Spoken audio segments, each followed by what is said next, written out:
Hello， 大家好，欢迎来到天天相见厨房，我是阿鹏。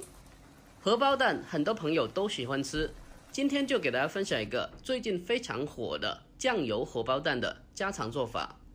这样做的荷包蛋个个圆溜溜的，不散不粘锅，吃起来汁香浓郁，鲜香入味，特别的好吃。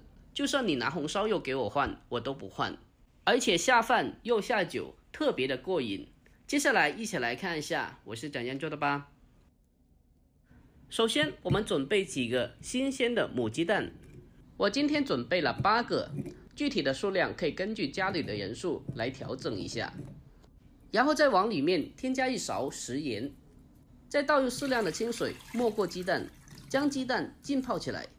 因为鸡蛋的表面有很多看不到的大肠杆菌，而且还有一些残留的米田共，所以必须的用淡盐水把它清洗一下。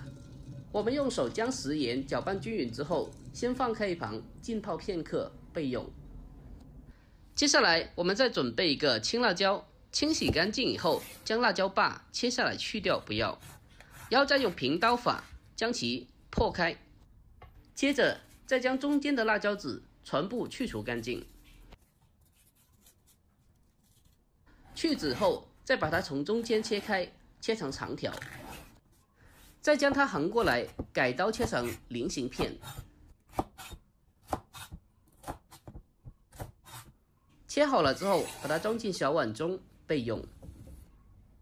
接下来我们再准备一个红辣椒，同样的清洗干净以后去掉头部，然后再从中间切开，去掉辣椒籽。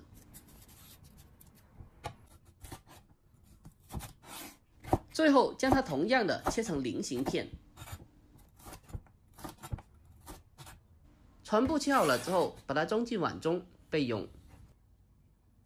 接着我们再准备些许的小料，准备4到5颗去了皮的大蒜子，我们将它改刀切成厚厚的薄片。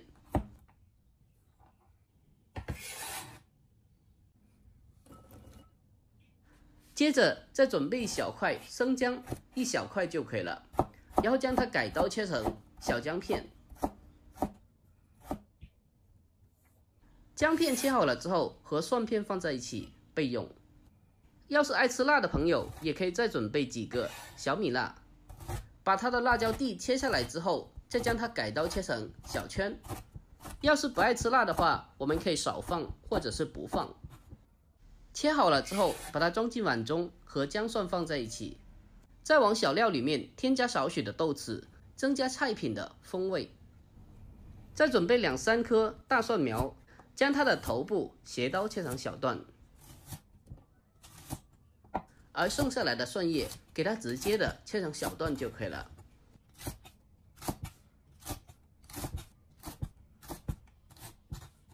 把它全部切好了之后给它装进碗中备用。所有的材料准备完毕，接下来先来调制个料汁。小碗中添加1勺半的生抽酱油，再来上一点点的老抽调色，还有蚝油少许，白糖一点点提鲜，食盐的话一点点就可以了。再来上少许的胡椒粉，最后来上半勺玉米淀粉或者是土豆淀粉，再往里面添加大半碗清水，用勺子给它搅拌一下，将所有的调味料充分的搅拌至融化。将它搅拌均匀之后先放开一旁备用。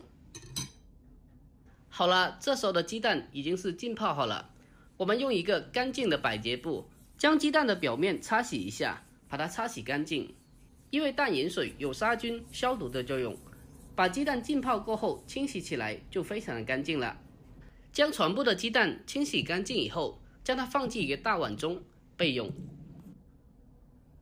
要想煎鸡蛋不粘锅，首先第一步是非常的关键的，我们先把锅烧至冒烟，然后再往里面添加1勺凉油，这就是热锅凉油了。熨锅后将它倒出来，然后再重新的添加1勺凉油进来。经过这样的处理之后，煎任何的东西就不容易粘锅了。把油烧热之后，将鸡蛋打入碗中，用小火给它慢慢的煎制，将鸡蛋慢慢的煎至定型。在煎荷包蛋的时候，我们一定不要心急，一定要等到它定型之后，再用锅铲给它轻轻的晃动一下，等到底下这一面煎到金黄色之后，用锅铲给它轻轻的进行翻面。翻面过后，继续的开小火，给它慢慢的煎。最后把鸡蛋小火煎到两面金黄色就可以了。大家如果没有看清楚的话，我们再来煎一个。首先锅中放少许的油，油热之后把鸡蛋放进来，全程用小火给它慢慢的煎。小火慢煎到底下这一面金黄色，要给它翻面，继续的开小火给它慢慢的煎。这样煎的荷包蛋个个都是圆溜溜的，也不会散花，看着就非常的有食欲。最后把鸡蛋小火慢煎到两面金黄色就可以了。将全部鸡蛋煎好后，给它盛出来备用。接下来我们重新起锅，往锅中添加少许的食用油。油热之后，将切好的小料姜、葱、蒜、小米辣放进来，开小火给它煸炒一下，把小料煸炒出香味。炒香了之后，再把调制好的料汁倒进锅中，立刻的开大火把料汁烧开，用锅铲将它不停的翻拌一下，防止料汁里面的水淀粉结成一块。把料汁翻拌至微微的粘稠，再把荷包蛋也放进来。这时候我们开中小火把荷包蛋煮至入味，利用锅中的汤汁将荷包蛋小煮一会。经过这样的处理之后，荷包蛋就非常的入味又好吃了。经过稍微的煨煮之后，再把青红椒片也放进来。亲爱的朋友们，视频已经看到这里了，如果觉得我的视频对你有帮助的话，那么就伸出您的发财手，帮我点个赞呗！您的每一个点赞和留言都是我前进最大的动力，在这里真心感谢您了，感谢您。这时候我们调为大火，把汤汁收至浓稠。在出锅之前，我们再把蒜苗也放进来，再用锅铲给它轻轻的翻炒一下，把蒜苗翻炒至断生。最后把锅里的汤汁收至浓稠就可以关火了。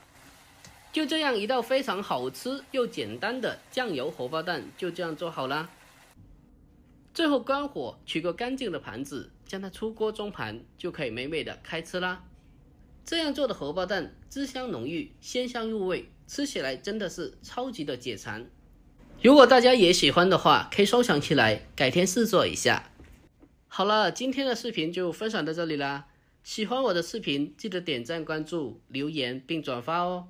我每天都会更新不一样的家常美食，关注我，关注天天相见厨房，我是阿鹏。好了，我们下期再见。